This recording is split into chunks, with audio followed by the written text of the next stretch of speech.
وأبقى إن هذا لفي الصحف الأولى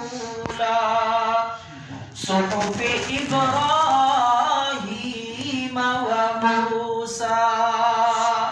یہ وہی گلا نے، وہی پیغام ہے جڑا پیغام اللہ نے ابراہیم علیہ السلام دے صحیفیاں دے اندر، موسیٰ علیہ السلام دی وہی اور تورات دے اندر جڑا پیغام اور جڑا مضمون اللہ نے نازل کیتا، اے دے وچ تے اوہی گلاں اوہی بشارت ہے.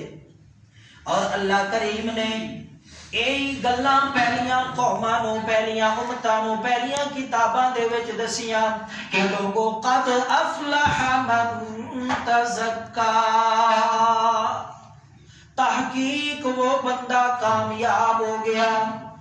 دنیا دے اندر بھی کامیابی اور کامرانی تے فلاح اس بندے دا مقدر ہے، اور آخرت دے اندر بھی ہمیشہ ہمیشہ دی اور نہ ختم ہونے والی زندگی او دے اندر بھی او بندہ کامیاب ہے.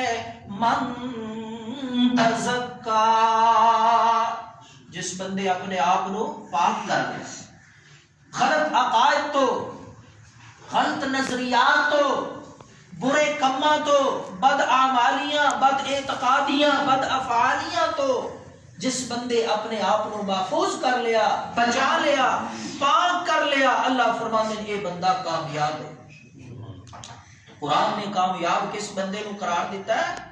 مال والے نو نہیں، دولت والے نو نہیں، بینک بیلنس والے نو نہیں، اچھے حسب و نسب والے نو نہیں، حکومت، سلطنت، عہدے اور منصب والے نو اللہ نے کامیاب قرار نہیں دیتا، بلکہ اللہ دا قرآن اعلان کرتا ہے کہ قد افلح من تزکا. کامیاب کون ہے؟ من تزکا، جس اپنے آپ نو پاک کر لیا، اپنے دل نو گندگیاں تو، غلاستاں تو، دنیا دیاں محبتاں تو، شرکیہ باطل عقائد تو پاک اور صاف کر کے اللہ دے کلام قرآن مقدس دے نال اپنا تعلق قائم کر لیا، وہ بندہ کامیاب ہے.